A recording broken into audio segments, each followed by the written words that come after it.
നമസ്കാരം. യുവാവിനെ ബന്ധുവീട്ടിൽ ചോര വാർന്ന് മരിച്ച നിലയിൽ കണ്ടെത്തിയ സംഭവത്തിൽ 2 പേർ അറസ്റ്റിൽ. വടശ്ശേരിക്കര പേങ്ങാട്ടുപീടികയിൽ പരേതനായ അലക്സാണ്ടറുടെ മകൻ ജോബിയെയാണ് പിതാവിൻ്റെ സഹോദരിയുടെ മകനായ വടശ്ശേരിക്കര പള്ളിക്കുമുരുപ്പ് പേങ്ങോട്ടുപീടികയിൽ റെജിയുടെ വീടിൻ്റെ ഹാളിൽ മരിച്ച നിലയിൽ കണ്ടെത്തിയത്. റാന്നി പുതുശ്ശേരിമല ആഞ്ഞിലിപ്പാറ വീട്ടിൽ വിശാഖ്, ജോബിയുടെ പിതാവിൻ്റെ സഹോദരിയുടെ മകൻ കൂടിയായ റെജി എന്നിവരാണ് അറസ്റ്റിലായത്. സംഭവത്തെക്കുറിച്ച് പോലീസ് പറയുന്നത് ഇങ്ങനെയാണ്. വ്യാഴാഴ്ച വൈകിട്ട് 5:30-നും 6:00-നും ഇടയിലാണ് സംഭവം. റെജിയും ജോബിയും കുറേ ദിവസമായി ഈ വീട് കേന്ദ്രീകരിച്ച് മദ്യപാനം നടത്തിയിരുന്നു. വ്യാഴാഴ്ച ഇരുവരും ഒരു മരണ വീട്ടിൽ പോയിട്ട് വന്നതിനു ശേഷം മദ്യപിച്ചു. മദ്യം തലയ്ക്ക് പിടിച്ചപ്പോൾ സ്വത്തിനെ സംബന്ധിച്ച് ചർച്ചയും തർക്കവുമായി. തർക്കം മൂത്തപ്പോൾ റെജി പരിചയക്കാരനായ വിശാഖിനെ വിളിച്ചു വരുത്തുകയായിരുന്നു. പ്രശ്നത്തിൽ ഇടപെട്ട വിശാഖ് ജോബിയുടെ കയ്യിൽ കത്തി കൊണ്ട് കുത്തി. കൈക്ക് ആഴത്തിൽ മുറിവേറ്റു. ഇതിനുശേഷം കത്തി വലിച്ചെറിഞ്ഞ് കളഞ്ഞ് വിശാഖ് സ്ഥലം വിടുകയായിരുന്നു. ജോബിക്ക് മുറിവേറ്റതും ചോര വാർന്നത് കണ്ടിട്ടും റെജി ആശുപത്രിയിൽ എത്തിക്കുകയോ വിവരം വീട്ടുകാരെ അറിയിക്കുകയോ ചെയ്തില്ല.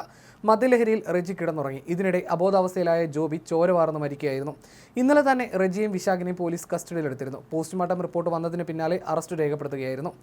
ഇന്നലെ രാവിലെ റെജി തന്നെയാണ് പഞ്ചായത്ത് അംഗം ശ്രീജയെ വിളിച്ച് ജോബി മരിച്ചു കിടക്കുന്ന വിവരം അറിയിച്ചത്. തലയ്ക്ക് പിന്നിലും ഒരു മുറിവുണ്ടായിരുന്നു. കടകളിൽ സെയിൽസ് നടത്തുന്ന വാനിൻ്റെ ഡ്രൈവറാണ് ജോബി. ഞായറാഴ്ച വീട്ടിൽ നിന്ന് പോയതാണെന്ന് മാതാവ് ആലീസും ഭാര്യ അൻസുവും പറഞ്ഞു. വ്യാഴാഴ്ച റെജിയെയും കൂട്ടി ഒരു മരണ വീട്ടിൽ പോയി മടങ്ങിയിരുന്നു. വേറെ ചിലരും ഒപ്പമുണ്ടായിരുന്നുവെന്നും ആലീസ് പറഞ്ഞു. താൻ ഫോൺ വിളിച്ചപ്പോൾ ജോബി മദ്യലഹരിയിലായിരുന്നുവെന്ന് ഭാര്യ അൻസു പറഞ്ഞു. ഏറെ നാളായി മദ്യപാനം ഉണ്ടായിരുന്നില്ല. റെജി ഒറ്റയ്ക്കാണ് വീട്ടിൽ താമസിക്കുന്നത്. ഒരു വാഹനാപകടത്തിൽ റെജിയുടെ കാൽ മുറിച്ചു മാറ്റിയതാണ്.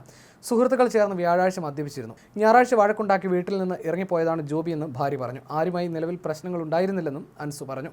2 മക്കളാണ് ജോബിക്കുള്ളത്.